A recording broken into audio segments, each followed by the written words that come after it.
Welcome to the Mobile Home Park Mastery Podcast, where you will learn how to identify, evaluate, negotiate, perform due diligence on, finance, turn around, and operate mobile home parks. And now, here is your host, the fifth largest mobile home park owner in the United States, Frank Rolfe. You see them all the time on television, stories talking about the rise of different industry titans, sports titans, the celebration of people who took a thought and built it into a dynasty. But when's the last time you ever heard in the media the discussion of a mobile home park pioneer? Someone who took an idea, risked all of their resources to build a beautiful community for lots of Americans to enjoy affordable housing. This is Frank Rolfe, the Mobile Home Park Mastery Podcast. We're going to talk about one such pioneer. His name is Dale, a mom and pop I recently got introduced to and talked to and found his whole life story to be very, very fascinating and worthy of a discussion here on the Mobile Home Park Mastery Podcast. Dale is a contractor, lives in Ohio, and back in the 1970s and the 60s, sometimes contracting had its ups and downs. So Dale elected to try and build some way to give him a more stable form of income. He looked at different uses. He had a little bit of farmland. So he decided what he would do is he would build a mobile home park. His land wasn't of much value, formerly been a gravel pit, really wasn't good for much. So he decided to go ahead and risk every penny he had to get the loan to build that mobile home park. He spent $270,000 converting this old gravel pit into a mobile home park with about 70 lots. To finance it, he went down to the bank. He got an FHA loan for 20% down. So he put down about $54,000. And in exchange, he got a mortgage for 25 years at 6.5%. Of course, it was out in the middle of nowhere. So to make it happen, he had to build his own water well and his own treatment plant. Scary undertaking for Dale. Dale had absolutely no experience in either. Didn't much like the idea of being in the water business or in the sewer business, but there really was no other option. So, to make it all happen, he really stuck his neck out. He risked his life fortune, risked all of his personal financials for 25 years, built a water well and a treatment plant and assumed those duties, and from there he created a mobile home park. Now, the first thing Dale did, once he had that mobile home park built, and he didn't even know if it would work, and he was really sweating it, really concerned that he'd really, instead of helping himself financially, he'd hurt himself. He went ahead and bought 2 mobile homes, brand new ones, brought them into his mobile home park to see if he could sell or rent them. Paid about $5,000 per home, had to pay it all out of his own pocket. There's no financing back then. But he didn't even really know if anyone wanted to live there. Would he have now lost not only his down payment of $54,000 and maybe his credit for the rest of his life? Now, was he also at another $10,000? He really wasn't sure. But he put up the ads. He waited around. Phone would ring. Not always. Finally, he found some customers. And he was able to sell those homes at a reasonable payment to the customer and charge a lot rent of $50 per month. Not much, but enough to make the thing work kind of as a side income for Dale. Today, he's got 68 of those lots occupied at a lot of $415 a month, far cry from the 50. And that park that he built back in 1971 for $270,000 today is worth around $3 million. Was that an accomplishment? I think so. I think that was an amazing accomplishment. But there's more to the story than what you would see normally on television, because Dale really deeply cares about his residents. Dale's very concerned about them. You know, typically when you see on those shows on television, like the story of Rockefeller, the story of Vanderbilt, it's all just about the money. If you watch the show, for example, on Ford Motor Company, Henry Ford, he wanted the idea of assembling an inexpensive car, but he wanted to do it so he could get big sales. Not really sure he was 100% that concerned about the average person buying that Ford automobile, what was going on in their life, if they could really afford the payments or not. He liked the concept of building a big business. That's what he accomplished. But there was never that little bit extra.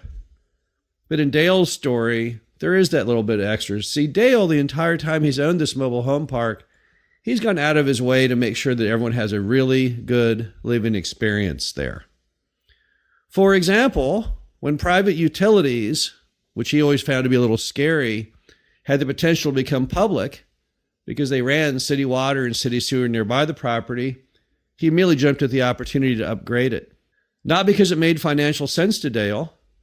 Dale at that point had already run those private utilities for decades, but because he thought it was better for the customer. He liked the idea of them having regular municipal water and regular municipal sewer. And Dale was always concerned with property condition. He went that extra mile. When a resident couldn't afford to paint their home, paint their roof, Dale would step in to do it for them. A, he wanted to help them. B, he wanted to help the overall community make it remain as attractive as it possibly could be. So Dale's story wasn't all just about the money. Financially, sure, it was a genius stroke. He converted a $300,000 roughly mobile home park into something worth $3 million over time. But the bigger part is he did this by allowing 68 families to have a really good life there, a long life there. Some of those families had remained almost since the beginning because they could not find a better housing value than what they had in Dale's property. And now that Dale is getting on in age, 87 years old, he's now concerned about what to do with the property. He's trying to find a new steward to manage that property for the next generation. Not just all about the money. Who knows? Maybe you could sell the land for a price higher than the park. I don't know. He'd never do it because he cares about all those families that rely on that to be their home. You see, Dale is part of that group we call the Greatest Generation. These are the people that built America. What the Greatest Generation does, which the other generations did not, is they put more thought, more care into people other than themselves, whether it's their family or whether it's just the common person in the United States. These are the people who are willing to die to help everyone out, to keep their freedom. They truly were the greatest folks. In fact, I tell people all the time that one of the biggest problems you're going to have in the United States and in the mobile home park industry is when the Greatest Generation vanishes. Because they ultimately will. We all have a biological clock that's ticking. One day that Dale won't be around to tell the story. Or those folks like Dale won't be around to tell their stories. And you can learn so much from the Greatest Generation. All the parks that I've ever purchased, I can remember the conversations and the stories of each and every one of those Greatest Generation owners. Fascinating stories. Unlike modern people, baby boomers, which is the age group that I'm in, and others, they simply want to talk about the money, the finances. That's the story. But it lacks that third dimension. To me, the story is much more interesting when it also involves around something bigger than the money, bigger than the personality, the whole concept of helping others and providing affordable housing.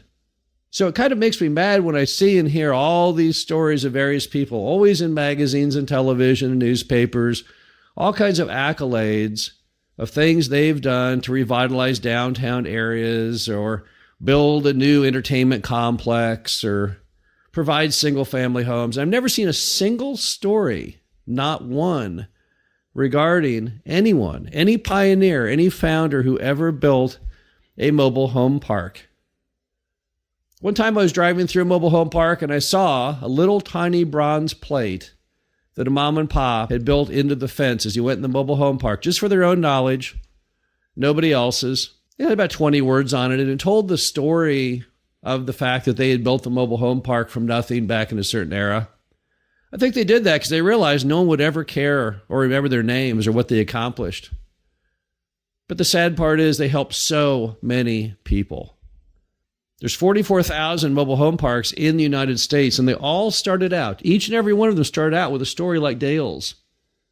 Somebody willing to stick their neck out, put their money on the line, bet all their cards on an idea that they didn't even know it would work, which in the end helped tens of hundreds of thousands of people have a nice, clean, safe, affordable place to live. Communities just like Dale's in Ohio, but in every state in America except for Hawaii. So the next time you're out in the field, next time you're talking to a mobile home park builder, listen to their story, learn their story. They're absolutely fascinating. We all need to celebrate the efforts of all those pioneers who bet it all to build mobile home parks. This is Frank Rolfe, the Mobile Home Park Mastery Podcast. Hope you enjoyed this. Talk to you again soon.